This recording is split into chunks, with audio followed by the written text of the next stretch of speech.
Israel ও যুক্তরাষ্ট্রের হামলার একের পর এক দাঁতভাঙা জবাব দিচ্ছে ইরান। যুদ্ধের ১৭তম দিনে এসেও বিন্দু পরিমাণ ছাড় দিচ্ছে না দেশটির নতুন খামিনি মোস্তাফা আলী। এবার রাতভর ইসরায়েলি ও মার্কিন সামরিক লক্ষ্যবস্তুগুলোতে ক্ষেপণাস্ত্র বৃষ্টি ছুড়েছে তেহরান। গত ২৮ ফেব্রুয়ারি সর্বোচ্চ ধর্মীয় নেতা আয়াতুল্লাহ আলী খামিনিকে হত্যার পর থেকেই আরও বিধ্বংসী হয়ে উঠেছে ইরান।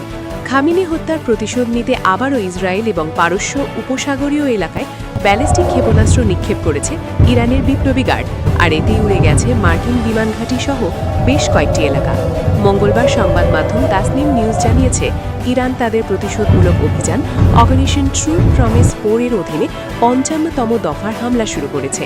এই হামলায় তেল আভিভের প্রাণকেন্দ্র ও বেনগুরিয়ান বিমানবন্দরের সামরিক মহাকাশ, অস্ত্র উৎপাদন কেন্দ্র এবং লজিস্টিক হাবগুলোতে নিখুঁতভাবে নিশানা করা হয়েছে। ইরানি বাহিনী এই অভিযানে সুপার হেভি হাইপারসোনিক ফাত্তা, বিধ্বংসী কদর ও ইমামাত ক্ষেপণাস্ত্র সহ আত্মঘাতী ড্রোন ব্যবহার করেছে। ইসরায়েলের পাশাপাশি মার্কিন সামরিক কমান্ডের উপরেও চড়াও হয়েছে তেহরান।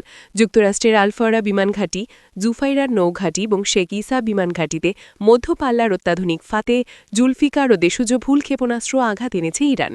মূলত ইরান জুড়ে চালানো মার্কিন ইসরায়েলি হামলার জবাবে এই ব্যাপক পাল্টা অপারেশন পরিচালনা করছে ইরানি সশস্ত্র বাহিনী। শামি আফরিন, মডার্ন নিউজ।